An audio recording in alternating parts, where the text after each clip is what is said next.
சொல்லணும், எழுத சொல்லணும், நண்பர்கிட்ட சொல்லணும். எல்லாத்தையுமே என்ன செய்யணும்? இன்னுமே பிளாஸ்டிக்கை நீங்க யூஸ் பண்ணாதீங்க, அதாவது உடல்நலத்துக்கு கேடு விளைவிக்கும். சரியா? ஒண்ணு இல்ல, அதாவது எனக்கு சாப்பாடு வாங்கிட்டு வான்னு சொன்னாலே எங்காவது மூணை கட்டி தானே கொண்டு வரான் பிளாஸ்டிக்ல.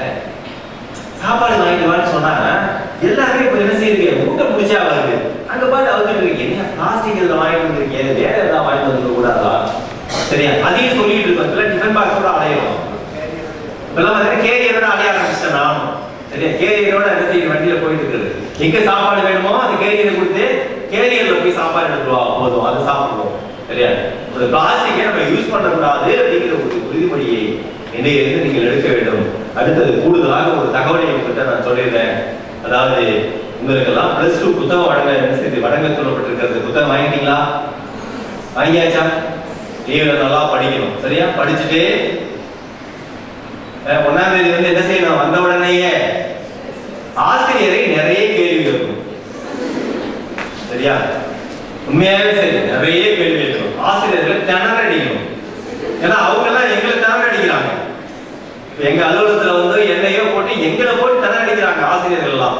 நீங்க என்ன பண்ணணும்?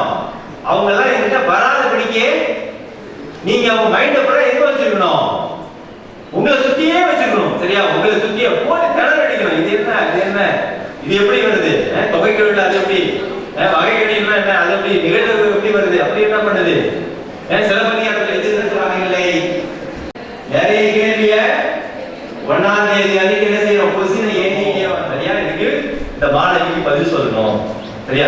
நேற்று கூட ஒரு சின்ன ஆவணப்படம் ஒன்று பார்த்தேன். அந்த ஆவணப்படத்தை சொல்லியிருக்காங்க. அதாவது மாணவர்கள் எப்போதுமே கேள்வி சிந்தனை உள்ளவர்களாக இருக்க வேண்டும், கேள்வியை கேட்டுக்கொண்டே இருக்க வேண்டும் அப்படிங்கிறோம். சரியா? கேள்வியை நிறைய கேட்கணும். சரியா? அப்பதான் என்ன செய்யும்? வெளியே சொல்லிக்கொண்டே இருக்க வேண்டும். அதுக்கு வேற என்ன செய்ய சொல்லணும். எங்க பையன் கூட ஒரு சின்ன ஒரு கேள்வி கேட்டான். யூகேஜி தான் படிக்கலாம். ஒரு சின்ன ஒரு கேள்வி கேட்டான். அப்ப அதாவது விமானம் எப்படிமா மேல பறக்குது, ஏன் கீழே பறக்க மாட்டாங்க? சரியா? ஏமா மேல பறக்குது, அது மேல மட்டும் பறக்குது, கீழே விட்டா ஓடாதா பஸ் மாதிரி கேட்டான். அதுக்கு நான் பதில் சொன்னேன். சரியா? இல்ல எனக்கு தெரியாது.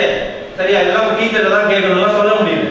சரியா? அது விளக்கமா பதில் சொன்னேன். இதெல்லாம் அப்படி இருக்குடா, இந்த மாதிரி செட் பண்ணியிருக்கு, இதெல்லாம் பண்ணணும், இது மேலதான் போகும், அது கீழே வந்து இறங்குற போது கொஞ்சம் தூரம் ஓடும், அந்த ரன்மேன்னு சொல்லுவோம், அதுல ஓடிட்டு இருக்கும். இப்படிலாம் ஒரு சின்ன விஷயங்களை அந்த மாணவர்களுக்கு புரிய வைக்கின்ற சிந்தனை என்ன செய்யணும்? சிந்தனையை தூண்டக்கூடியதாக எது இருக்கணும்? கல்வி என்பதே இருக்கணும். புத்தகத்துக்கு உள்ளே கல்வி என்பது இல்லை. நல்லா நம்ம வச்சுக்கணும். நீங்க வச்சிருக்கீங்க புத்தகம், physics, chemistry, botany, zoology, maths இல்ல, அது உள்ள என்ன? அது உள்ள கல்வி என்பதே இல்லை. அதை தாண்டி ஒரு உலகம் இருக்கு. சரியா? அந்த உலகம் தான் கல்வி. அதை தான் நீங்க தேடணும். அது எங்க இருக்குன்னு நீங்க கண்டுபிடிக்கணும். அதுக்கு என்ன செய்யணும்? பரந்த அறிவு தேவை. அதனால அறிவு வளர்ச்சியோடு என்ன செய்யணும்? இந்த வேலையை நீங்க செய்து வாழ்க்கையை உயர்ந்த நிலைக்கு வருவதற்கு என்னுடைய பாராட்டுகள் தான்.